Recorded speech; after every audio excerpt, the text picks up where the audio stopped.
Hello, everyone, and welcome back to English Made Easy.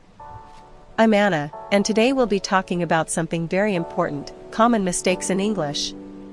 Joining me today is my co-host, Mark. Hi, Mark. Hi, Anna. Hi, everyone. This is going to be a great episode. I think we've all made mistakes when learning English, right? Absolutely. It's totally normal to make mistakes when learning a new language. Today, we'll talk about some of the most common ones, and we'll explain how to fix them with easy examples. Yes, we'll keep it simple and fun. Let's start with the first common mistake, using the wrong prepositions. This is something that even advanced learners struggle with. You're right. One example is when people say, "I'm waiting for you," instead of "I'm waiting you." Many learners forget to include for. Exactly. The correct sentence is, "I'm waiting for you." It's also important to remember that in English, you can't say, "I'm waiting you," without for. It sounds incomplete. Another example is listen to music versus listen music. We often hear people say, "I like to listen music," but it should be, "I like to listen to music." That's right. It's always, listen to something. Now, let's move on to the next common mistake. A lot of learners confuse in, on, and at when talking about time or places. For example, people might say, "I will meet you on Monday morning," when it should be, in the morning. Exactly. So remember, we use in the morning, but on Monday. It's a small change, but makes a big difference in sounding natural. Speaking of small changes, another mistake is mixing up much and many. Do you know when to use them, Anna? Yes. We use many for things we can count, like apples or people, and much for things we can't count, like water or time. So you should say, "How many apples do you have?" and "How much water do you need?" Exactly.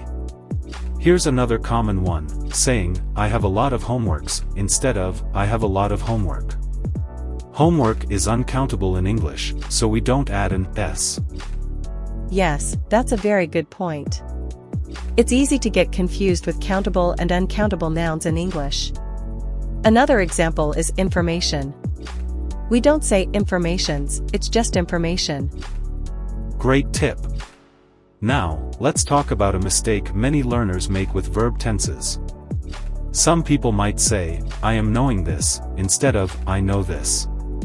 Verbs like know, believe, and like are not used in the continuous form. So instead of, "I am knowing," it's just, "I know." Yes.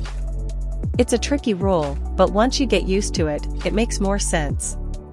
Let's also talk about using too and very. Sometimes people say, "It's too good," when they mean it's very good.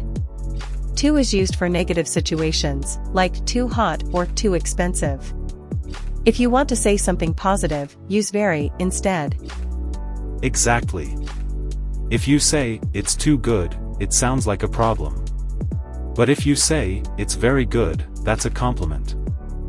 Another mistake we hear often is with the use of articles, the and a. For example, people say, "She is the teacher," when they should say, "She is a teacher," unless you're talking about a specific teacher everyone knows. Yes, articles can be tricky, but if you remember that a is for one of many and the is for something specific, it gets easier. Absolutely. Well, I think we've covered a lot of useful tips today. Remember, making mistakes is part of the learning process, so don't be afraid to make them. Yes, and the more you practice, the better you'll get. Keep practicing, everyone. That's all for today. If you have any questions or topics you want us to discuss next time, leave a comment below. And don't forget to subscribe to English Made Easy for more tips and lessons. Thanks for listening, everyone. Bye for now.